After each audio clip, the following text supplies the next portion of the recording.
नमस्कार, बहुत स्वागत है आप सभी का जनतंत्र टीवी पर और आपके साथ मैं हूं मनीषा शर्मा। यूपी में निकाय चुनाव के दूसरे चरण का मतदान लगातार जारी है और शाम 6 बजे तक प्रदेश के 38 जिलों में मतदान हुआ। आपको ये भी बताएं कि प्रदेश के मेरठ, बरेली, अलीगढ़, कानपुर, चित्रकूट, अयोध्या, बस्ती, आजमगढ़, मिर्जापुर, कानपुर, बांदा, चित्रकूट, हापुड़, नोएडा, गाजियाबाद, बागपत, बुलंदशहर, बरेली, बदायूं, शाजापुर, पीलीभीत और हाथरस जिले में मतदान अभी भी जारी है।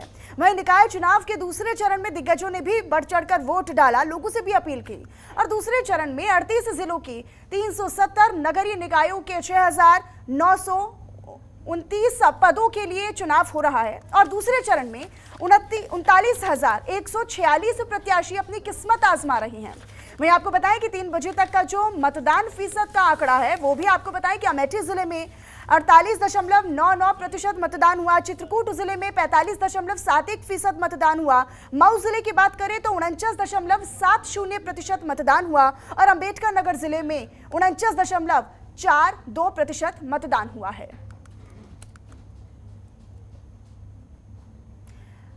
तो ये 4 तस्वीरें आपको दिखा देते हैं जहां पर गणमान्य लोग अपने मतों का प्रयोग करने जब पहुंचे थे। तो ये तस्वीरें रही। पहली तस्वीर आप देखेंगे मंत्री की तस्वीर, सुरेश खन्ना की ये तस्वीर आप देख रहे हैं। वहीं दूसरी तस्वीर में आपको दिखा रहे हैं सांसद की ये तस्वीर और साध्वी निरंजन की ये तस्वीर आपको दिखा रहे हैं।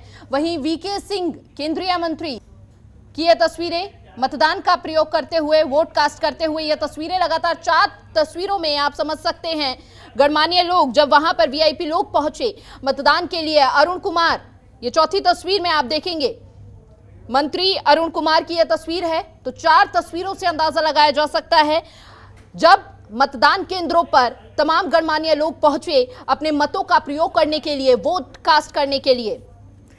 बिल्कुल, और ये अब 8 तस्वीरें आपको जिलेवार तरीके से दिखाते हैं जहां पर आज वोटिंग हो रही है। शाम 6 बजे तक मतदान थम जाएगा, लेकिन इसी बीच ग्रेटर नोएडा की तस्वीर, मेरठ की, बुलंदशहर की तस्वीर देखते ही बनती है क्योंकि लोगों को प्रेरित करना, जागरूक करना और आकर्षित करना मतदान के लिए कहीं ना कहीं उसके लिए भी तमाम तरीके से जो व्यवस्थाएं वो देखने को मिली। दिन भर की तस्वीरें हैं। अमेठी जिले की तस्वीर भी देखिए जहाँ पर महिलाओं ने भी बढ़ चढ़ कर मतदान किया है। कन्नौज, सुल्तानपुर, चित्रकूट और बांदा जिले की भी तस्वीर आप अगली कतार में देख रहे होंगे। तो ये 8 तस्वीरें हैं जिलेवार तरीके से जहां पर सुरक्षा व्यवस्था भी देखी गई और महिलाओं में वो क्रेज और वो उत्साह भी देखने को मिला, क्योंकि हम अमूमन ये देखते हैं कि उपचुनाव हो या फिर निकाय चुनाव हो तो वहां पर लोगों की उदासीनता खासतौर पर देखने को मिलती है, लेकिन इस बार उसके उलट जो तस्वीर है वो नजर आई है। और इसी तरीके से आगे भी और जिलों में भी जो मतदान है वो हुआ था, लेकिन फिलहाल ये 8 तस्वीरें आप देखिए। चित्रकूट और बांदा की भी तस्वीरें हैं। जो बुजुर्ग श्रेणी के लोग हैं जिन पर कहीं ना कहीं स्थिर रहना मुश्किल हो जाता है, वो व्हील चेयर के माध्यम से गए हैं क्योंकि पता है कि कितना एक एक वोट महत्वपूर्ण हो जाता है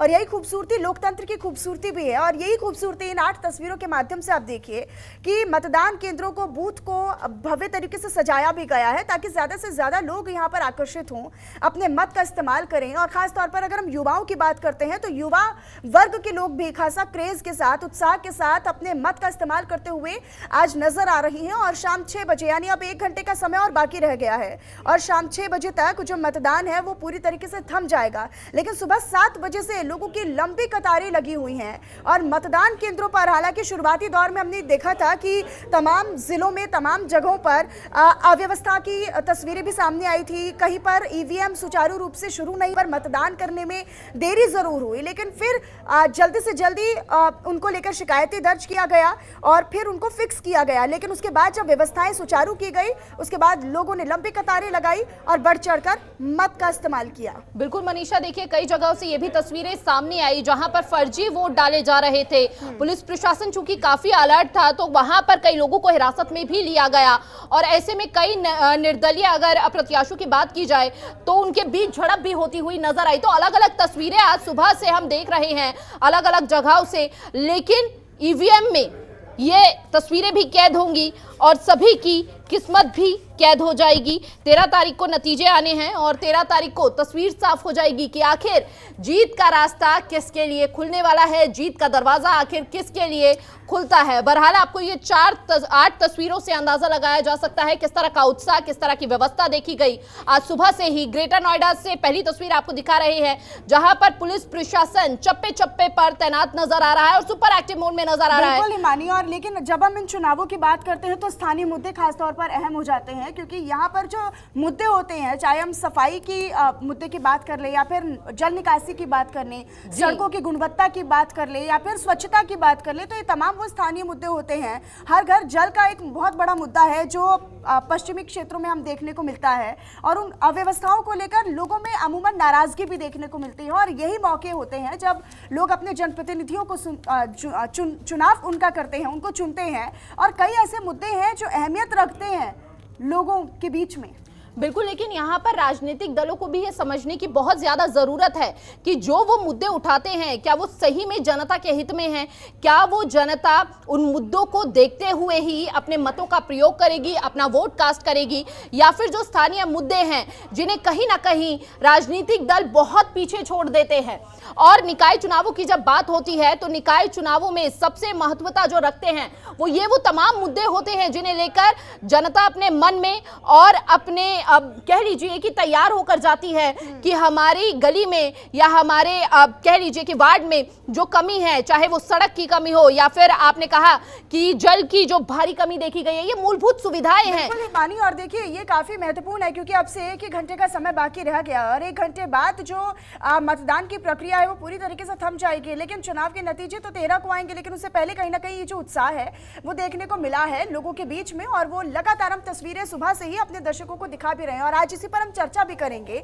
और हमारे साथ 3 खास मेहमान हमारे साथ जुड़ चुके हैं। हिमानी, सबसे पहले सभी का तारुफ उनसे करवा देती हूँ।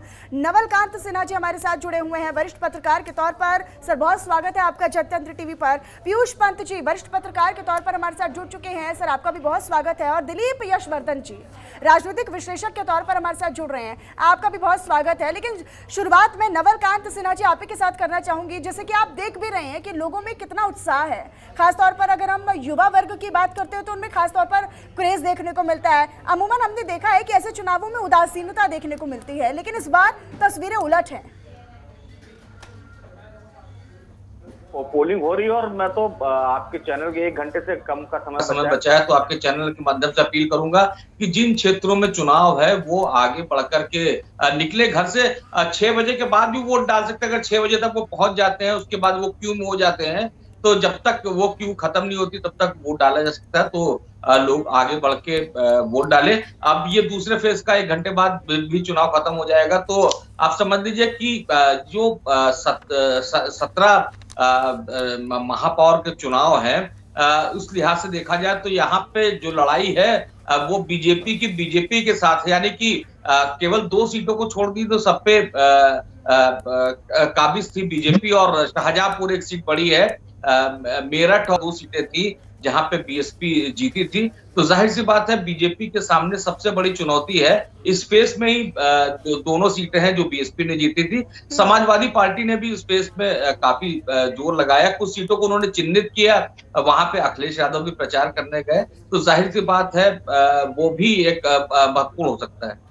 बिल्कुल नवलकांत सिन्हा जी। और देखिए पीयूष पंत जी का मैं रुख करना चाहूंगी। पीयूष पंत जी, आप भी देख ही रहे होंगे किस तरीके से उत्साह यहाँ पर लोगों के बीच में देखने को तो मिल रहा है। लेकिन अगर हम 2017 का अभी जिक्र करें, क्योंकि वो भी बहुत ज़्यादा कंपैरेटिवली बहुत ज़्यादा ज़रूरी हो जाता है, क्योंकि अभी तक चुनाव के नतीजे घोषित नहीं हुए हैं, 13 तारीख को आएंगे, उस पर भी हम आगे बात करेंगे। लेकिन अगर हम 2017 के नतीजों की बात करते हैं, वहाँ पर मतदान भी हुआ था 3 चरणों में, इस बार 2 चरणों में मतदान निपट गया है। लेकिन जब हम कवायद की बात करते हैं या फिर तमाम राजनीतिक दलों की कोशिशों की बात करते हैं, तो हमने देखा कि बसपा दूर शुरू हुई है चुनाव प्रचार के लिए। मायावती चुनाव प्रचार तक में उतरी तक नहीं है। अखिलेश यादव की बात करते हैं तो वो 7 नगर निगम तक ही सीमित रह गए। यहाँ तक कि अगर योगी आदित्यनाथ की बात करें, बीजेपी ने अपने तमाम दिग्गज नेताओं को उतार दिया, पूरी ताकत झोंक दी। क्या लग रहा है लोगों का मत किस तरफ इस बार जाना चाहिए?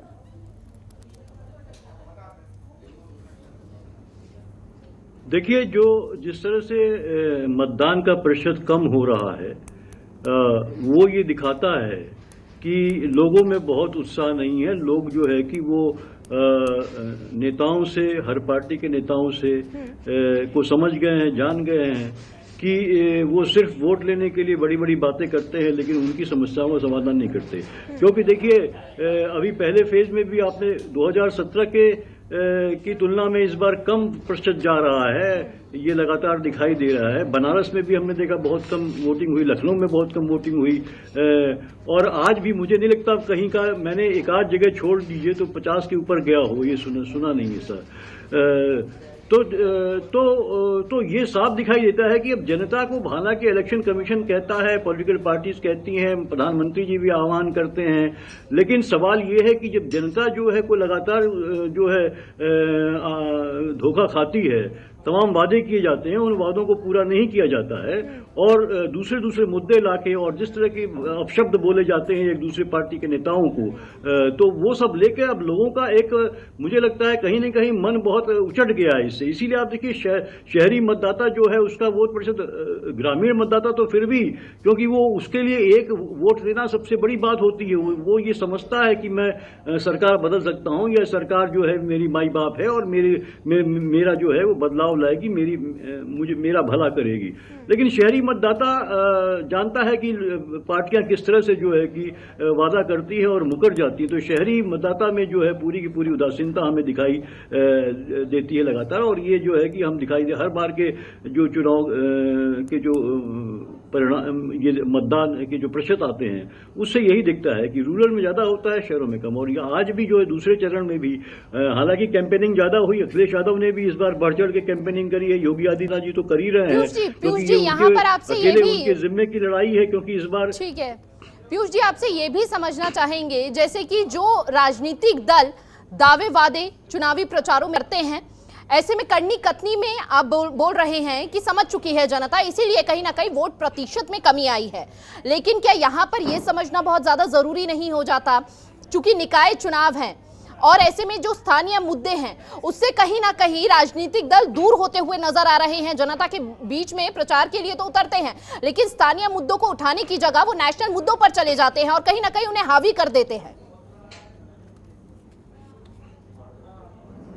निश्चित रूप से इसी संदर्भ में मैंने आपसे ये बात कही कि लोगों का मोह भंग क्यों हो रहा है, कि अगर आप स्थानीय चुनाव, निकाय के चुनाव में आप जो है कि अगर पानी की बात नहीं करेंगे, आप सड़कों की बात नहीं करेंगे, आप गलियों की सफाई की बात नहीं करेंगे, आप जो है कि जिस तरह से जल भराव हो जाता है, बरसात में थोड़ी सी पानी बरसता है, जल भराव हो जाता है, हमने हर शहरों में, बड़े बड़े महानगरों में हमने देखा है, दिल्ली में देखते हैं, लखनऊ में, उत्तर प्रदेश में लखनऊ में हमने देखा है जगह पानी से, तो और शहरों की बात छोड़ दीजिए।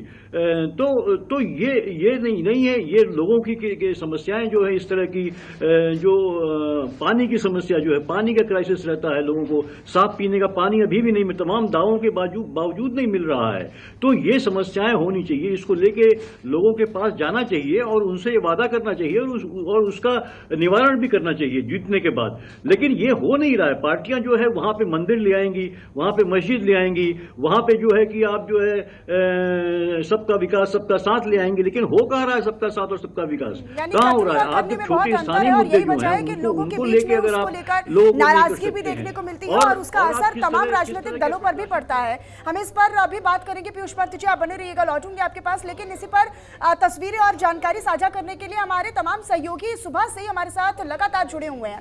अब अयोध्या से हमारे सहयोगी वासुदेव यादव भी हमारे साथ जुड़ चुके हैं। वासुदेव, अयोध्या का अगर हम जिक्र करते हैं फिलहाल, क्योंकि 1 घंटे से कम का समय बाकी रह गया है वहां पर, अभी फिलहाल वहां पर क्या तस्वीरें हैं और वहां पर क्या अभी फिलहाल तस्वीरें क्या कुछ बयां कर रही हैं?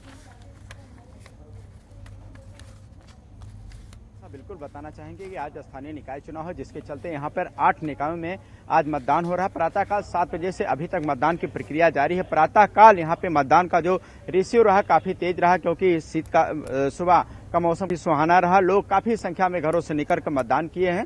और बता दें, ओवरऑल 8 निकायों में जहां पे मतदान है, बूथ स्थल है, शांतिपूर्वक यहाँ मतदान प्रक्रिया चल रही। जनपद के जो आला अधिकारी हैं, यहाँ के जिला निर्वाचन अधिकारी नीतीश कुमार हैं, एसएसपी मुनिराज सिंह हैं, और यहाँ के जो मंडल के अधिकारी हैं गौरव दयाल हैं, और यहाँ के डीआईजी जो हैं प्रवीण कुमार सिंह द्वारा पूरे क्षेत्र में भ्रमण किया जा रहा है। जो संवेदनशील यहाँ पे मतदान स्थल है, वहाँ पे पीएससी की सुरक्षा लगाई गई है। जनपद के अधिकारी भी भ्रमण है। शांतिपूर्वक मतदान यहाँ चल रहा है। बात अगर किया जाए तो 40% से भी अधिक यहाँ मतदान हो चुका है और 5 बज गया है। 1 घंटा लगभग शेष है और मतदान का क्रम अभी जारी है। और व्यापक सुरक्षा व्यवस्था जगह जहां देखने को मिल रहा है। लेकिन इस बार अगर देखा जाए रुझान तो जहां जहां मतदान हो रहा है सीधे यहां आमने सामने लड़ाई समाजवादी पार्टी और भाजपा में देखने को मिल रही है। स्थानीय मुद्दे यहाँ पे भी लोगों के हैं, जैसे अयोध्या में दुकानों को तोड़ा गया, सड़कों को तोड़ा गया, लेकिन उस अनुपात में मुआवजा नहीं मिला है लोगों को, इसलिए लोग परेशान हैं। और भी तमाम समस्याएं हैं जिसको लेकर लोग यहाँ पे मतदान कर रहे हैं। मतदाताओं का अगर देखा जाए रुझान तो ज्यादा से ज्यादा मतदान करने लोग अपने घरों से निकले हैं, क्योंकि ये अयोध्या जो है प्रतिष्ठा की सीट है, इसलिए चाहे वो समाजवादी पार्टी हो चाहे भाजपा है, सब चाह रही है जीतने के लिए, इसलिए ज्यादा से ज्यादा लोग यहाँ पे मतदान भी कर रहे हैं। जो मतदाता थोड़े बहुत छोटे हैं जो यहाँ के प्रत्याशी हैं उनको किसी न किसी तरह बूथ स्थल तक ला रहे हैं और उनसे मतदान आ रहा है। बिल्कुल, यहाँ पे बहुत बहुत शुक्रिया आपका तमाम जानकारी साझा करने के लिए वासुदेव। और मेरा सवाल दिलीप यशवर्धन जी आपसे है, क्योंकि लगातार हम अयोध्या पर चर्चा कर रहे हैं और आपसे अयोध्या के बारे में ये जानना चाहेंगे कि इस बार राम का आशीर्वाद किसे मिलने जा रहा है, क्योंकि कहीं ना कहीं अयोध्या एक ऐसा मुद्दा रहा है, न केवल उत्तर प्रदेश में हावी रहा बल्कि पूरे देश में अयोध्या का राम मंदिर काफी हावी रहा है चुनावों में। बात तो राम मंदिर नगर निकाय चुनाव का मुद्दा ही नहीं है। जी। अगर आपने आध्यात्मिक रूप से ये सवाल पूछा है कि भगवान राम का आशीर्वाद किसको मिलेगा, तो जाहिर सी बात है कि जिसने भगवान राम की आराधना करी होगी, जिसने भगवान राम की भक्ति करी होगी, उसको आशीर्वाद मिल जाएगा। जी। लेकिन अगर हम राजनीति की दृष्टि से देखें तो जिस व्यक्ति ने भगवान राम की इच्छाओं की पूर्ति करी हो, हम राम राज्य की बात करते हैं तो राम राज्य में एक ये कॉन्सेप्ट भी था कि जो निचला तबका है या जो राज्य की छोटी से छोटी व्यवस्था है वो भी जन सुविधाओं के लिए बेहतर होनी चाहिए। तो जो व्यक्ति, जो जनप्रतिनिधि उस जगह पर राम राज्य की बेसिक प्रिंसिपल्स पर काम कर रहा होगा, उसको भगवान राम का आशीर्वाद मिल जाना चाहिए। लेकिन ऐसा होता नहीं है, ऐसा होगा भी नहीं, क्योंकि कोई भी प्रतिनिधि कभी भी चुनाव में इन विषयों पर चर्चा नहीं करता है और जनता भी चर्चा नहीं करती है। जनता कभी ये नहीं जानना चाहती है। जब गाजियाबाद का जिक्र करते हो तो गाजियाबाद अपने आप में बेहद खास जगह हो जाती है, जिला हो जाता है। सबसे ज्यादा वार्ड यहाँ पर आते हैं, 100 वार्ड का एक जिला बनता है और ऐसे में सबसे बड़ा और सबसे महत्वपूर्ण जिला भी यही कहलाता है। लेकिन यहाँ पर मुद्दे भी बहुत ज्यादा हैं, क्योंकि स्मार्ट सिटी का दावा वादा यहाँ पर कब से चल रहा है लेकिन उसे अभी तक पूरा नहीं किया गया। तो कहीं ना कहीं उसको लेकर युवाओं में खास तौर पर नाराजगी को मिलती है, क्योंकि युवाओं का ये साफ कहना है कि दिल्ली से सटा सबसे नजदीक का इलाका, सबसे नजदीक का यूपी का जो क्षेत्र है वो गाजियाबाद जिला आता है। वहां पर तमाम सुविधाएं हैं लेकिन वैसी सुविधाएं गाजियाबाद में नहीं है। लेकिन दूसरा पर्सपेक्टिव ये भी है कि 1996 में जब से गाजियाबाद नगर निगम के क्षेत्र में आया है, नगर निगम की श्रेणी में आया है, तब से यहाँ पर बीजेपी का ही जो गढ़ है वो रहा है। यहाँ पर महापौर हमेशा बीजेपी की रही है। तो ये क्या इस बार मिथक टूटेगा या फिर वाकई में जो युवा क्षेत्र है, युवा वर्ग है, वो इस बार बदलाव की स्थिति में नजर आ रहे हैं, बदलाव के विचार के साथ नजर आ रहे हैं क्या? मैं नहीं मानता मनीषा जी इस बात को, क्योंकि अगर इस देश में बदलाव मुद्दों पर होने लगे तो इस देश की राजनीति सुधर जाएगी, राजनीति करने वाले लोग सुधर जाएंगे और राजनीति करने वाले लोगों का नजरिया बदल जाएगा। क्योंकि यहाँ पर राजनीति मुद्दों पे नहीं चलती है, मुद्दों पे कभी चुनाव नहीं होते हैं। आप नगर निकाय चुनाव के जो जितने भी पॉलिटिकल मीटिंग्स हुई या जितने भी पॉलिटिकल स्टेटमेंट्स दिए गए, क्या आपने किसी स्टेटमेंट में ये सुना कि हमने इतनी सारी नालियां सुधार दी, हमने इतनी सारी सड़कें सुधार दी, नगर निगम के इतने स्कूलों में शिक्षा व्यवस्था बहुत अच्छी कर दी गई है और वहां से इतने बच्चे मेरिटोरियस होकर के निकले हैं? क्या आपने सुना किसी स्टेटमेंट में किसी नेता के मुंह से? नहीं सुना होगा, ना तो सत्ता से और ना विपक्ष से। ना विपक्ष ने इन बातों पर सवाल उठाया। तो गहरी बात यह है कि विपक्ष भी असलियत मुद्दों पर बात नहीं करता है। वो भी नगर निकाय चुनाव में कहेगा लॉ एंड ऑर्डर खराब हो गया है, देश की इकोनॉमी गिरी जा रही है, अनएम्प्लॉयमेंट हद से ज्यादा बढ़ गया है। तो विपक्ष को भी ये नहीं पता होता कि किन मुद्दों को जनता के हित, और जनता कभी इन बातों पर वोट करती नहीं है। ठीक है, नवलकांत सिन्हा जी सहमत है कि आप दिलीप यशवर्धन जी ने जो कहा कि जो विपक्ष की जो भूमिका होती है कि अगर आप मजबूत विपक्ष के तौर पर हैं, अगर हम उत्तर प्रदेश की बात करते हैं तो समाजवादी पार्टी जो कि लगातार जमीनी स्तर पर इस बार हमें चुनावों में नजर भी आई है, तमाम तरीके से संबोधन किए, जनसभाएं की, रैलियां की और लोगों के बीच में अखिलेश यादव गए, लेकिन क्या वो उन मूलभूत मुद्दों को उठा पाए हैं, लोगों के साथ कनेक्ट कर पाए हैं? नहीं, जैसा दिलीप जी कह रहे थे, निश्चित रूप से वही स्थिति। आपने अखिलेश यादव का जिक्र किया। अखिलेश यादव शुरुआत में प्रचार में नहीं उतरे, लेकिन बाद में उन्होंने टारगेट करके कुछ सीटों पे जहां पे समाजवादी पार्टी अच्छा प्रदर्शन कर सकती थी वहां पे उतरे हैं। लेकिन उनके भाषण भी सुनिए तो उनके भाषण में ज्यादातर जो मेट्रो शुरू की गई उसकी बात है, या उन्होंने जो शहरों के विकास के लिए जो काम किया उसकी बात है। लेकिन जो मूल सुविधाएं होती हैं सड़क की, पानी की, सीवर की, इस तरह के मुद्दों को कोई किसी भी दल ने नहीं छुआ। सब लोग बड़े स्तर की बात कर रहे हैं। हमको लगता है कि जनता को भी यही बात ज्यादा समझ में आती है कि हम जिसको अपना मेयर चुने वो पार्टी की आइडियोलॉजी से जोड़ के चुने। और आप देख रहे जैसे इससे जो पहला फेज था उसमें लखनऊ हो या कई ऐसे प्रत्याशी है मेयर के जो कि बहुत लोकप्रिय नहीं है। लखनऊ का मैंने खासतौर से जिक्र किया। लखनऊ में चाहे बीजेपी के प्रत्याशी रही हो, चाहे समाजवादी पार्टी के प्रत्याशी रही हो, कोई भी ऐसा प्रत्याशी नहीं था जो पब्लिक में बहुत लोकप्रिय हो। लेकिन उनको टिकट मिला क्योंकि पता है कि वोट जो पड़ने हैं वो पार्टी लाइन पे वोट पड़ने हैं। और जब से मेयर का चुनाव सीधे होने लगा, पहले जो व्यवस्था थी सभासद कामकाज को लेकर, मूलभूत मुद्दों को लेकर लोग अपना विचार नहीं बना पाते हैं, जनता अपना विचार नहीं बना पाती क्योंकि विपक्ष उस तरीके से उन मुद्दों को उठा नहीं पाता है। कुल मिलाकर आप ये कह रहे हैं। नवल जी, आप बने रहिएगा हमारे साथ, आप तीनों खास मेहमान लगातार हमारे साथ बने रहिएगा। वक्त एक छोटे से ब्रेक का है, फौरन हाजिर होंगे।